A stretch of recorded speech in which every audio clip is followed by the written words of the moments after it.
Welcome back to Super Sentai Review, episode number 248. We're discussing two episodes, episodes 23 and 24 of Fiveman. 23 is the introduction to the Five Kun dolls. Yes, these puppets that they basically are here. They're here, from what I've read online, they're here for a very short period of time. Like, they show up at 23 and then they stop appearing after 35. So when I get back from my break, I'll basically be done. Basically, 11 episodes in, I'll be done with these characters. Simply put, they first show up in the opening scenes. Like, oh, we have four of the five men watching this puppet show, which has doll versions of the five men. The lead general and one of the monsters. This I thought was so funny.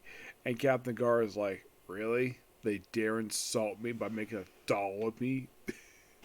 And by the way, the dolls are never brought up by the next episode. They do appear, but they don't really do anything at all, which I'll get to that.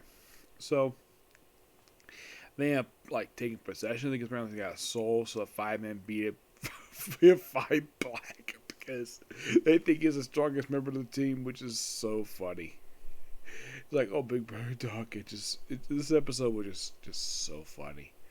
Like, at one point, the Empress is just laughing because, oh, let's have the five men tickle the Five Black. And then, here's some more hilarious. The five men gets back to the halls. Because after, of course, they have them, stab, of course, when the 5 minutes suits. But then Fuka comes in to idea, demorph. And their attacks do not do anything to him. And then apparently this distracts them long enough to have their take the dolls back. And okay, let's be at the monster. And be up to the Captain Guard doll, which affects Captain Guard even though it's on a ship thousands of miles away. This I thought was so funny. It's like, man, this is so embarrassing. It's like, that damn doll operation. Go to monster, die at giant size, and he's defeated. An absolute funny episode. I could not stop laughing. It was so funny. At the end of the episode, we see apparently the dolls come to life. All 6 of them. The monster one has come to life for some reason. It's never seen after this. Not know what happened to it. So, and by the way, the 5 men know nothing about this one I read. They're just there to cheer them on. And, well. And by the way, for next episode, it is kind of a weird one. This one, where it's like, oh, we have the Basara. That's the grunts for this particular season of Sentai. And they're trying to become ninjas. And they're trying to master the 6 transformations technique. There is one member of this group, only identified as Basara Soldier 339, where he is a slowpoke. And if you're curious, though, do they reveal the reason why he is a slowpoke in this episode? Nope, he's just slow. He's failing everything, and he's eventually kicked out because he's an idiot.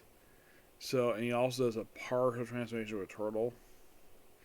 And then he's able to transform into a human later on, and they're like, well, how the heck he did? Because Rimi protect him, he fell in love with her. I'm like, this is kind of weird. Why would a grunt fall want one of the 5 men? And by the way, if you're curious, so is this a reused plot thread from a previous series?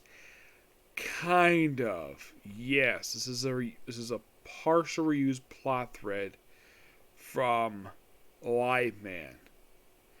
Except that we had not one of the grunts, it was one of these disguised robots falling for Colin, the robot assistant, in the show. Now, as for why this happened, go with the head. This one, he just is a complete idiot. But it's similar to that, but it's not a carbon copy. In the end, he does sacrifice to destroy the object, and of course, the guy who basically, he just hired from outside source. This was an interesting episode per se, but of the two, I think 23 was just so funny. And 24 is a bit more serious. Oh, and also I should point out though, in 23, this is when they used the Star Rubble again. This is only the second, and of course they use it, and then they decided to use the Super Robot. They bring in 5 robots and merge together, and then the next episode they merge both together anyways. So 2 episodes where they use the combo Megazord. Be the monster. And that's going to be pretty much it for this particular review. Not much else to say about the just 2 episodes. And as of right now, I am officially on break from Fiveman. What am I going to do? Well, I'm going to resume watching the dub for One Piece. And I'm also going to try to do the first season of The Devil's a Part-Timer. Yes, I'm going to try to get this first season done. Me. And here's something. I found today on Twitter that the next set of episodes 1001 or 1012, is going to release September 19th. So I'm going to try to get these done. Let me get all these episodes done and the first season of Devil as a Part-Timer, and then come back to this particular series to finish it up. What series am I doing next? Well, you'll find out when I reach episode 48. Oh, and if you're curious though, is there a tribute episode in Gokaiger? No, there isn't. They appear in transform scenes. There's no tribute episode at all, which is kind of weird. Yeah, this stuff was kind of weird though when it comes to Gokaiger. They apparently did tributes for all the series that were adapted for Power Rangers, and like 2 of the Show era series, and that was it. Yeah, the only Show era series they tribute for was Live Man and Jack.